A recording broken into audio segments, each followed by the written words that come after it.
Shalom, selamat pagi. Hari ini kita mau belajar firman Tuhan. Yuk kita buka Alkitab kita dalam Lukas pasal yang ke-19 ayat yang pertama sampai yang ke-10. Kebahagiaan terbesar yaitu keselamatan. Hari ini saya ingin mengajak kita belajar dari satu kisah dalam satu tokoh yang tidak terlalu populer tetapi digoreskan, dituliskan begitu indahnya oleh Injil Lukas. Bapak Ibu, kisah ini menjadi menarik karena begitu detail menjelaskan tokohnya. Dijelaskan di sana ada seorang nama tokohnya Sakius. Bahkan pekerjaannya diperjelas, bukan hanya pekerjaannya, diperjelas juga keterbatasannya. Kalau kita lihat arti nama Sakius itu artinya tulus, bersih, suci. Tetapi kontras dengan kehidupannya. Dia bukanlah orang yang tulus, bukanlah orang yang suci. Ada orang mengatakan apalah arti sebuah nama. Tapi ternyata nama itu adalah harapan, nama itu adalah doa. Ketika orang tua memberikan nama pasti ada harapan besar, lewat nama itu minimal anak itu seperti harapan orang tuanya. Ya, kalau kita orang Batak namanya ada yang Benget, itu Bapak Ibu ya, Tigor, apa lagi? Karena orang tuanya punya harapan, walaupun terkadang di dalam realitanya seringkali nama itu jadi lelucon, kan gitu ya. Kadang kita malah dikasih gelar. Saya yakin orang tuanya Sakius pengen Sakius ini tetap menjadi orang yang tulus, orang yang bersih, orang yang suci. Tapi realita membuktikan dia tidak menghidupi namanya. Dia malah kontras dengan nama itu. Bahkan kita tahu dia melakukan pekerjaan yang tidak disukai di masyarakat. Pekerjaan apakah itu? Pemungut cukai. Zaman dulu pemungut cukai mereka itu bekerja untuk penjajah. Dan Sakius bukan hanya penagih pajak, dia kepala penagih pajak. Artinya yang kedua, dia pasti kaya. Dia pasti mapan secara ekonomi. Dia memiliki banyak hal. Karena biasanya penagih pajak itu bisa menagih melampaui apa yang diharuskan. Contoh harusnya wajib pajaknya membayar 1 juta, dia bisa nagih 4 juta. Dia punya wewenang untuk itu, bahkan dia bisa memeras atas nama pemerintah Romawi. Karena yang membackup dia adalah penjajah, yang membackup dia kuat. Kita juga melihat kadang di Indonesia juga beberapa kasus terjadi, ada penyelewengan pajak, ada yang namanya dulu Bapak Ibu pernah masih ingat Gayus Tambunan? Ya bisa begitu kayanya dia padahal dia hanya seorang pegawai pajak. Apalagi kita tahu Sakius. Saya kalau mungkin Sakius itu hidup di zaman sekarang saya nggak tahu berapa M atau T uangnya. Dan saya yakin tidak simpang di bank itu, tapi mungkin disimpan di rumahnya, mungkin dia punya brankas yang besar. Namanya baik, tapi kelakuannya gak baik. Yang kedua, dia orang kaya. Tetapi di tengah kekayaannya, dia punya fakta yang ketiga, dia punya keterbatasan. Yang pertama keterbatasan dia keterbatasan sosial. Dia termarginalkan secara sosial. Biasanya konsep kita kalau orang kaya banyak tondongnya, kan gitu ya. Banyak temannya. Tapi ternyata Sakius tidak. Kaya tidak membuat dia punya sahabat, kaya tidak membuat dia punya lingkungan yang baik. Malah dia dimarginalkan, malah dia disingkirkan, malah dia nggak dianggap. Karena bagi orang Yahudi, orang kaya dengan konsep sebagai pemungut cukai itu adalah orang berdosa, yang tidak pantas didatangi rumahnya, yang tidak pantas berteman dengan dia. Jadi dia punya keterbatasan di tengah kekayaannya. Dia terbatas karena dia tidak punya komunitas sosial. Enggak ada yang mau arisan sama Sakius. Enggak ada yang mau datang ke rumahnya merton baru. Dia dijauhkan dari masyarakat karena dianggap pengkhianat, pemeras rakyat. Dia dapat sanksi sosial. Ingat gak Bapak Ibu ketika COVID-19 orang dapat sanksi sosial karena rumahnya, karena satu keluarga itu COVID. Gak ada yang mau lewat rumahnya, gak ada yang mau masuk ke rumahnya. Bayangkan Bapak Ibu, padahal hanya COVID loh. Bahkan disingkirkan, dimasukkan ke hotel 2 minggu kan gitu Bapak Ibu ya. Gak boleh kemana-mana. Ada berapa jemaat kita dulu ya? Harus di hotel lah, tidur, enak sih saudara tidur di hotel, tapi enggak bisa menikmati suasana sosial kebersamaan. Bayangkan loh, dia punya semuanya, dia memiliki semuanya, tapi ternyata dia punya keterbatasan. Tidak ada orang yang mau bersahabat dengan dia karena dia dihakimi, dia dijustice bahwa kamu itu orang berdosa. Yang kedua, keterbatasannya apa? Ternyata dia punya fisik yang pendek. Ini keterbatasan Sakius. Dia punya tubuh yang pendek, yang karena tubuh yang pendek itu nanti menjadi penghalang dia untuk berjumpa dengan Tuhan. Dan sekarang kita mau lihat, Dari fakta 3 tadi, namanya yang baik tapi kelakuannya nggak baik. Yang kedua dia kaya tetapi di tengah kekayaannya dia tidak punya sahabat. Yang ketiga dia punya keterbatasan yang tadi pendek. Bapak Ibu, sekarang kita masuk tindakan Sakeus. Apa yang kita bisa pelajari dari Sakeus? Yang pertama Bapak Ibu, Sakeus ini punya kerinduan ketemu Tuhan. Ada seorang tokoh namanya Blaise Pascal mengatakan, ada suatu kekosongan dan kehausan akan Tuhan dalam setiap hati manusia yang tidak dapat dipuaskan oleh ciptaan apapun yang ada dalam dunia selain oleh Tuhan saja. Ada suatu kekosongan dan kehausan akan Tuhan dalam setiap hati manusia yang tidak dapat dipuaskan oleh ciptaan apapun yang ada dalam dunia selain oleh Tuhan saja. Sakeus punya segalanya, tetapi ada kekosongan dalam dirinya dan dia punya kerinduan untuk berjumpa dengan Tuhan. Ternyata kita menyadari Bapak Ibu, kekayaan, posisi, pangkat, kekuasaan tidak menjamin hidup ini bahagia ternyata. Sakeus sudah memiliki semuanya, apa yang dia tidak punya, tapi ternyata dia punya kerinduan yang luar biasa. Dia punya kerinduan untuk berjumpa dengan Tuhan. Ini poin pertama Bapak Ibu. Masihkah di antara kita ada kerinduan untuk berjumpa dengan Tuhan? Mari kita belajar dari Sakeus ini. Mazmur 122 ayat 1. Mazmur 122 ayat 1. Nyanyian ziarah Daud. Aku bersuka cita ketika dikatakan orang kepadaku, mari kita pergi ke rumah Tuhan. Ada satu kerinduan yang mendalam untuk berjumpa dengan Yesus. Karena ternyata Sakeus menyadari segala fasilitas, kemapanan yang dimiliki tidak mengisi kekosongan yang ada dalam dirinya. Ada satu kerinduan yang begitu mendalam untuk berjumpa dengan Yesus. Masihkah kerinduan itu ada dalam kehidupan kita hari-hari ini? Saya berapa kali menyampaikan Bapak Ibu, orang Kristen seharusnya sangat berbangga. Karena hari Minggu, saya nggak tahu Bapak Ibu, di kalender Bapak Ibu merah apa enggak sih? Merah ya, di kalender di rumah kami merah Bapak Ibu.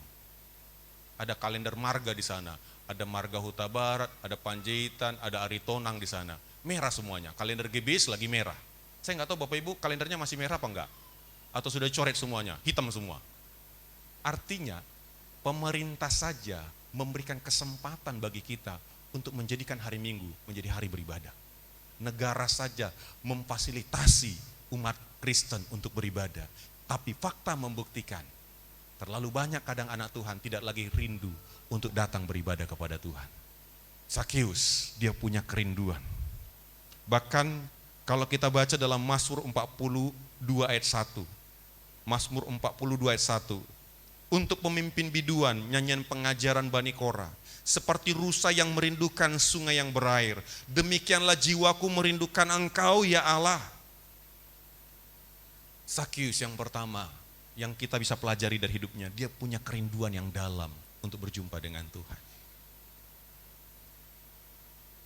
Dia punya kerinduan. Saya harap kerinduan itu masih ada dalam diri kita. Saya harap ketika kita mendengar kata Minggu beribadah, kita antusias, kita semangat mempersiapkan diri. Beberapa kesaksian orang tua, hari Minggu anaknya itu cepat sekali bangun semangat karena mau ke gereja. Apakah hal yang sama juga terjadi kepada kita orang tua? Apakah ibadah menjadi sesuatu yang kita tunggu-tunggu? Ataukah menjadi sesuatu, wah kesempatan nih jalan-jalan. Kesempatan ini untuk kemana-mana, untuk ke Pantai Koneng, ke pantai yang lainnya, untuk macam-macam. Tetapi Sakeus, dia punya kerinduan berjumpa dengan Tuhan. Saya rindukan, biarlah kerinduan itu tetap ada dalam kehidupan kita, amin. Jangan sampai kerinduan kita teralihkan oleh dunia ini. Kerinduan kita teralihkan oleh kerinduan-kerinduan yang lain.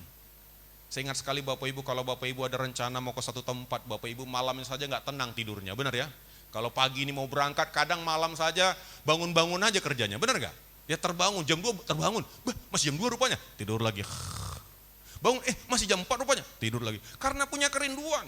Biasa mandi jam 7, tapi gara-gara mau berangkat ke satu tempat yang sudah Bapak Ibu dambakan, mungkin mandinya dipercepat, berangkatnya dipercepat. Diatur jadwalnya, diatur semuanya karena pada kerinduan. Sakeus ketika mendengar Yesus akan datang melewati daerah mereka, begitu antusiasnya, dia ada kerinduan yang mendalam di hatinya. Dan saya harap biarlah kerinduan itu juga ada dalam hidup kita. Jangan sampai kita tidak tertarik lagi untuk hal rohani. Jangan sampai kita nggak tertarik lagi untuk bicara tentang ibadah. Ibadah, udahlah, masih ada waktu kok. Masih ada waktu kok. Tapi Sakeus, dia menggunakan momentum itu. Ketika dia tahu Yesus mau datang, dia nggak menunda-nunda, dia punya kerinduan yang dalam. Yang kedua, dia ada usaha ketemu dengan Yesus. Karena kadang ada juga orang Bapak Ibu punya kerinduan, tapi nggak ada tindakan. Hanya retorika, hanya kata-kata, hanya di mulut dia. Tapi nggak ada tindakan nyatanya, nggak ada eksekusinya, nggak ada langkah awalnya. Cuman hanya angan-angan, aku pengen ke gereja, tapi nggak melangkahkan kakinya ke gereja. Tidak cukup sekedar niat, tidak cukup sekedar kita punya kerinduan. Niat kita harus diwujud nyatakan dengan tindakan. Saya yakin Sakeus cari tahu, nanti dia lewat mana ya? Nanti dia lewat gang mana ya? Dia cari tahu jam berapa dia datangnya. Dia tidak menunda-nunda, tapi berusaha mencari tahu dan dia melangkah dari rumahnya. Kadang ada orang hanya di mulut saja butuh Tuhan, tetapi realitanya tidak ada aksi bahwa dia butuh Tuhan. Makanya kadang doa itu Bapak Ibu bukan hanya di mulut, tetapi dalam tindakan nyata. Iman itu bukan hanya di kata-kata, tapi tindakan nyata, perbuatan, usaha. Makanya kita mencatat iman tanpa perbuatan adalah mati. Kadang ada orang bicara tentang Tuhan, tetapi tidak mengalami Tuhan karena tidak berusaha untuk mencari Tuhan dalam kehidupannya. Kita sebagai anak-anak Tuhan yang sudah diselamatkan, yuk kita punya usaha untuk mencari Tuhan. Punya usaha untuk mencari Tuhan. Apa usaha kita? Saya seringkali kalau di sekolah, kalau saya ngajar, saya tanya, kamu ke gereja enggak hari Minggu? Enggak Pak, kenapa enggak ke gereja? Enggak ada motor Pak. Kenapa enggak ke gereja? Terlambat bangun Pak. Saya bilang kenapa Senin sampai Sabtu kamu bisa ke sekolah, kamu bisa enggak terlambat? Kenapa kalau pas hari Minggu terlambat bangun? Karena memang pertama enggak ada niat, yang kedua enggak mau berusaha. Selalu ada jalan ketika kita mau berusaha. Di mana ada usaha, ada kemauan, di situ terbuka jalan. Yang ketiga, ketika Sakeus berusaha, tidak mudah Bapak Ibu. Tapi yang ketiga dia tidak mudah menyerah. Ayat 4. Maka berlarilah ia, mendahului orang banyak lalu memanjat pohon ara melihat Yesus yang lewat di situ. Kalau kita baca ayat 3, ia berusaha untuk melihat orang apakah Yesus itu, tapi ia tidak berhasil karena orang banyak sebab badannya pendek. Yang ketiga dia pantang menyerah Bapak Ibu. Dalam hidup ini selalu ada kendala, selalu ada rintangan, selalu ada saja mungkin yang menghalangi kita, mungkin keterbatasan kita, tapi mungkin juga dari keadaan kita. Keterbatasan Sakeus tubuhnya, keterbatasan dari lingkungan, orang-orang tidak kasih ruang kepada dia. Logikanya harusnya kan Bapak Ibu bisa lah dia nyisip-nyisip. Tapi tadi karena sanksi sosial tadi nggak ada yang mau tertarik memberikan kesempatan kepada dia. Kita pun saya yakin kalau ada orang berusaha lompat-lompat kita lihat kasihan ya, kita kasih kesempatan. Ini enggak. Dia nggak bisa lihat Yesus. Tapi dia nggak menyerah. Bapak Ibu hidup ini tidak selalu jalannya mulus, terkadang kita mau mencari Tuhan ada rintangan, ada tantangan, ada kendala. Kendala itu bisa dari orang lain, bisa dari keadaan, bisa dari situasi kita. Kendala dari Sakeus ini dua. Yang pertama dari orang yang berkerumun itu. Makanya kadang orang berkata gini, ke gereja aku jadi tersandungnya aku dengan dia. Kan gitu Bapak Ibu ya. Kadang kita mau cari Tuhan, kita terhalang oleh orang-orang yang dalam tanda kutip rohani. Kita terhalang dari orang-orang yang tanda kutip mencari Tuhan. Bisa terjadi dan itu dialami Sakeus, tapi dia nggak mempersalahkan itu. Yang kedua karena keterbatasan fisiknya tadi. Kita tidak pernah bisa menghindari rintangan selalu ada, tapi bagaimana kita tidak menyerah terhadap rintangan. Sakeus tidak menyerah ketika dia gagal. Dia tidak menyalahkan orang lain. Dan dia berkata, pulanglah ke rumah, Mereka nggak baik sama aku, mereka nggak peduli sama aku, katanya mereka beragama, katanya mereka dekat sama Tuhan, tapi hidupnya seperti itu, udahlah nggak jadi laku. Berapa banyak kita kecewa hanya karena melihat orang lain. Kecewa hanya karena melihat, dia pelayan Tuhan, dia hamba Tuhan, dia rajin ke gereja, hidupnya gini. Kita, kegagalan kita karena kita melihat orang itu. Sakeus dia tidak menyalahkan situasi yang membuat dia gagal, Bapak Ibu. Ini penting sekali untuk kita pahami. Dan dia juga tidak mengasihani diri dan berkata, inilah resikoku sebagai orang yang pendek. Udahlah, pulang sajalah aku, memang aku gak layak. Berapa banyak juga orang menyalahkan dirinya. Dia merasa gak layak, dia merasa ya gak diterima Tuhan. Sehingga dia mulai mandele, dia mulai kecewa dengan Tuhan, kecewa dengan orang, kecewa dengan banyak hal. Tetapi Sakeus, dia tidak mudah menyerah. Dia tidak berkata memang aku tidak dihargai, memang aku tidak dikasih, Yesus pilih kasih. Enggak, Bapak Ibu. Kadang kita ketika kita enggak mendapatkan seperti yang kita harapkan, kadang pikiran-pikiran negatif muncul. Pandang bulunya gereja itu, memang kayak gitunya. Hanya orang yang kaya yang dilihat, hanya orang yang berada yang dilihat, hanya orang yang rajin yang dilihatnya. Kalau yang Bapak Ibu mungkin kita bisa punya kecenderungan pikiran, tapi Sakeus tidak, Bapak Ibu.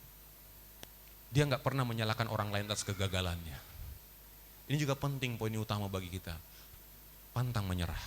Karena saya katakan, mencari Tuhan terkadang tidak terlalu mudah. Beribadah, ketika Bapak Ibu mau ibadah saja mungkin ada bisa masalah di rumah tadi. Bisa masalah di jalan. Bisa tiba-tiba bannya kempes, bocor. Ada saja kendala yang tidak bisa kita prediksi dalam hidup ini. Ada saja tantangan, rintangan. Saya mau tanya jujur Bapak Ibu, pernah nggak Bapak Ibu ketika mau ke gereja ada tantangannya? Pernah? Tantangannya dari mana? Kadang dari keluarga, kadang dari suami, dari istri, dari anak-anak. Mengikut Tuhan, mencari Tuhan ada tantangan. Kita pengen setia, kita pengen cari Tuhan ada tantangan. Tantangan masalah, tantangan ekonomi, tantangan kesehatan. Pas mau ke gereja tiba-tiba sakit perut kita. Pas mau ke gereja tiba-tiba sakit gigi kita. Belum lagi tantangan dari keadaan situasi kita, masalah yang tidak kunjung selesai. Ketika kita mau berangkat tiba-tiba kita terima telepon. Pak, anak bapak bermasalah. Wah, itu membuat kita langsung down, Bapak Ibu. Sakeus, dia nggak gampang menyerah. Mari kita belajar dari karakter dari Sakeus. Katakan kiri kanannya, jangan gampang menyerah. Kita ini punya pergumulan yang berbeda-beda, Bapak Ibu. Hanya nggak diperlihatkan saja. Tetapi mari kita belajar untuk tidak menyerah. Yang keempat dan yang terakhir. Ayat yang ke-8. Tetapi Sakeus berdiri dan berkata kepada Tuhan, Tuhan, setengah dari milikku akan kuberikan kepada orang miskin, dan sekiranya ada sesuatu yang kau peras dari seorang akan kukembalikan 4 kali lipat. Yang keempat, Sakeus mengalami pertobatan sejati. Pertobatan sejati lahir dari perjumpaan dengan Yesus. Kasih dan anugerah mendahului pertobatan. Kasih dan anugerah mendahului pertobatan. Makanya jangan membuat orang bertobat dengan ancaman, tapi dengan kasih dan anugerah. Yesus kasih dan anugerah mendahului pertobatan bagi dia. Kita lihat apa yang dilakukan Yesus, coba lihat. Pertobatan Sakeus itu karena apa yang Yesus lakukan dalam hidupnya. Yang pertama kita lihat apa yang dilakukan Yesus. Ketika Yesus sampai ke tempat itu, ia melihat ke atas dan berkata, Sakeus, segeralah turun sebab hari ini aku harus menumpang di rumahmu. Yesus datang mencari dan menerima orang berdosa. Orang Yahudi memandang rendah Sakeus. Tetapi dalam peristiwa itu, Yesus memandang tinggi Sakeus. Seringkali orang underestimate dengan diri kita. Hidupmu gak akan benar. Hidupmu gitu-gitu saja. Tapi Tuhan tidak pernah memandang rendah hidup kita. Penerimaan itu sangat penting. Sakeus diterima. Dari begitu banyak kerumunan orang banyak, hanya nama Sakeus yang dipanggil loh Bapak Ibu. Yesus mencari dan menerima orang berdosa. Dari cara Yesus ngomong, Sakeus, saya yakin itu hatinya langsung bersuka cita begitu luar biasa. Aku gak pernah ngomong siapa nama aku kok, aku gak pernah kenalan kok tiba-tiba Sakeus. Makanya memang kita senang kalau orang bule Bapak Ibu manggil orang nama. Karena ternyata nama itu bicara tentang kedekatan. Kadang kita kan semakin tinggi level kita. Bapak Sianu, opung lagi jadinya kan, makin tinggi. Tapi ternyata Yesus panggil namanya, Sakeus. Ketika dipanggil nama Sakeus itu dia hatinya bersuka cita. Alkitab mencatat Bapak Ibu, lalu Sakeus segera turun. Kalau kita lihat sini, Sakeus segera turun sebab hari ini aku harus. Kata harus ini bicara tentang sesuatu yang bukan pilihan, tetapi memang harus dilaksanakan. Berarti itu dalam planningnya Tuhan. Kita kan gak mau jadi opsi kedua Bapak Ibu. Nanti aku akan datang kalau acaraku selesai. Kan berarti kita opsi kedua. Tapi ini enggak. Kita jadi opsi pertama, pilihan pertama. Sakeus jadi pilihan pertama. Yang kegiatan tadi reschedule semuanya. Bayangkan Bapak Ibu. Ketika kita ngundang orang, tiba-tiba dia reschedule jadwalnya untuk kita. Bukan bangganya kita. Itu yang dilakukan untuk Sakeus. Yesus menjadikan kunjungan ke rumah Sakeus menjadi prioritas dalam pelayanannya. Ia menyapa Sakeus dengan namanya. Bahkan ia bertamu ke rumah Sakeus. Kita lihat apa yang Yesus lakukanlah, maka terjadi ayat 9. Maka terjadi ayat 8. Karena Yesus merespon dengan anugerah dan kasih-Nya. Makanya saya katakan tadi, kasih dan anugerah mendahului pertobatan. Sakeus mengalami anugerah Tuhan dan ekspresi dari anugerah Tuhan, dia mengalami pertobatan yang luar biasa. Dan kita lihat pertobatannya. Itu yang dilakukan Yesus. Yesus bertamu ke rumahnya. Alkitab mencatat, hari ini aku harus menumpang di rumahmu. Lalu Sakeus segera turun dan menerima Yesus dengan sukacitanya. Bayangkan Bapak Ibu, mungkin nastar yang belum dimakan tahun baru tadi masih ada di situ, dikeluarkan semuanya. Mungkin baru motong B2 dia dikeluarkan semuanya Bapak Ibu. Karena bangganya. Dia panggil istri dan anak-anaknya, kumpul mereka semua. Buat pesta lah mereka karena Yesus menumpang di rumahnya. Yang dia gak pernah ngalami itu. Yang dia ngalami tertolak secara sosial. Yang dia dianggap rendah karena pekerjaannya. Tetapi Yesus datang. Makanya orang bersungut-sungut, masa dia menumpang di rumah orang berdosa? Seringkali Bapak Ibu, pertobatan sejati tidak selalu disukai oleh banyak orang. Karena berkata, mana mungkin. Ku tahu kok hidupnya masa lalunya. Karena seringkali Bapak Ibu kita menilai orang dari masa lalu. Padahal orang punya kesempatan untuk punya masa depan. Amin. Seringkali kita menilai, kita menjengkal orang dari masa lalu. Dan bahkan untuk diri kita pun kita lakukan itu. Hanya karena kita gagal beberapa kali masa lalu, kita berkata, memang itulah aku. Kemarin saya nyampaikan firman Tuhan untuk anak muda, jadilah versi terbaikmu. Seringkali kita menjengkal diri kita hanya karena pengalaman yang kita lalui tidak mengenakan dan kita hanya stagnasi, hanya di level tertentu dan kita berkata, itulah aku. Padahal kita bisa next level, padahal kita bisa jadi versi terbaik kita. Dan Sakeus mengalaminya karena anugerah Tuhan dalam kehidupannya. Dia mengalami pertobatan sejati. Pertobatan bukan di kata-kata, tapi di perbuatan nyata. Coba lihat pertobatannya apa. Tapi Sakeus berdiri dan berkata kepada Tuhan, Tuhan, setengah dari milikku akan kuberikan kepada orang miskin, dan sekiranya ada sesuatu yang kuperas dari seorang akan kukembalikan 4 kali lipat. Pertobatan sejati bukan hanya di kata-kata, tapi di tindakan nyata. Pertobatan bukan sekedar perubahan penampilan, tapi perubahan hidup. Pertobatan fokus dari dunia kepada Tuhan. Fokus dari keinginan dunia kepada Tuhan. Kenapa dia melakukan itu? Karena dia tahu dia sudah menemukan yang lebih daripada apa yang dia miliki. Sehingga ketika pun dia harus kehilangan itu enggak masalah. Karena dia sudah memiliki segala-galanya. Bukankah lalu kita berkata, kaulah segalanya di dalam hidupku. Karena dia tahu dia sudah menemukan sesuatu yang sangat penting, sehingga bagi dia, apa yang dia miliki itu, dia sudah pernah menikmati semuanya itu, dia ngerti bahwa itu ternyata gak pernah bisa memuaskan hidup saya. Itulah pertobatan sejati Bapak Ibu. Tapi terkadang dunia ini terbalik Bapak Ibu, orang tinggalkan Tuhan untuk hartanya. Orang tinggalkan Tuhan untuk jabatannya. Orang tinggalkan Tuhan untuk sesuatu, untuk jodohnya Bapak Ibu. Sakeus tinggalkan hartanya karena Tuhan. Apakah dia akan kehilangan harta? Enggak. Karena Alkitab mencatat, carilah dahulu kerajaan Allah dan kebenarannya, maka semua akan ditambahkan kepadamu. Artinya bukan berarti kita jadi pogos, jadi miskin, enggak. Tapi ini bicara tentang prioritas, arah hidup, tujuan hidup. Itulah pertobatan. Pertobatan itu fokus dari dunia kepada Tuhan. Perubahan kesukaan, perubahan gaya hidup, Perubahan kedekatan. Dulu kita dekat dengan dosa, sekarang kita dekat dengan Tuhan. Itu yang dialami oleh Sakeus. Meninggalkan perbuatan salah, bukan hanya titik, tetapi melakukan perbuatan yang benar. Itulah namanya pertobatan. Perubahan nilai-nilai hidup, dari nilai-nilai yang sementara kepada nilai yang bersifat kekal. Perubahan hati, perubahan karakter. Sakeus menemukan kebahagiaan sejati dalam hidupnya, yaitu keselamatan. Banyak hari-hari ini anak-anak Tuhan malah meninggalkan Tuhannya demi kebahagiaan yang fana, demi kebahagiaan yang sementara, demi kesuksesan yang sementara. Dia berani tinggalkan Tuhannya. Tapi Sakeus terbalik. Dia tinggalkan kenyamanannya demi kekekalan hidupnya. Oleh karena itu pagi hari ini yuk kita belajar bersama-sama firman Tuhan ini. Jangan sampai dunia ini mengalihkan kita dari Tuhan kita. Amin. Kita belajar dari Sakeus ini. Tidak mudah. Mengikut Tuhan tidak mudah. Tapi bukan berarti kita harus menyerah dengan keadaan. Saya tahu Bapak Ibu ada di antara kita yang doanya sampai sekarang belum dijawab Tuhan. Dan mari kita ubah doa kita.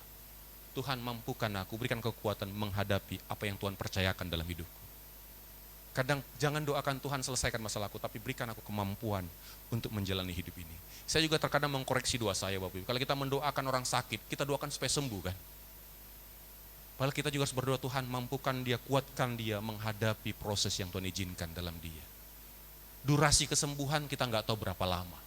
Oleh karena itu pagi hari ini, yuk mari kita bersama-sama belajar dari kisah ini. Hidup yang mengalami kasih dan perjumpaan dengan Tuhan. Masa lalu biarlah masa lalu, nikmatilah masa depan. Sakeus dia punya masa lalu yang tidak mengenakan, tapi ketika berjumpa dengan Tuhan, dia punya masa depan yang indah. Enggak penting bagaimana masa lalu kita. Mungkin kita orang yang gagal, orang yang mungkin suami yang enggak bertanggung jawab, mungkin istri kita yang berantakan, anak-anak yang bermasalah. Tapi ketika kita berjumpa dengan Tuhan, Tuhan memulai lembaran baru dalam kehidupan kita. Ada satu lagu sekolah minggu dan saya akan tutup dengan ini. Saya mungkin kurang terlalu pas menyanyikannya, tapi saya baca saja liriknya. Sejak ku kenal Yesus, hidupku berubah.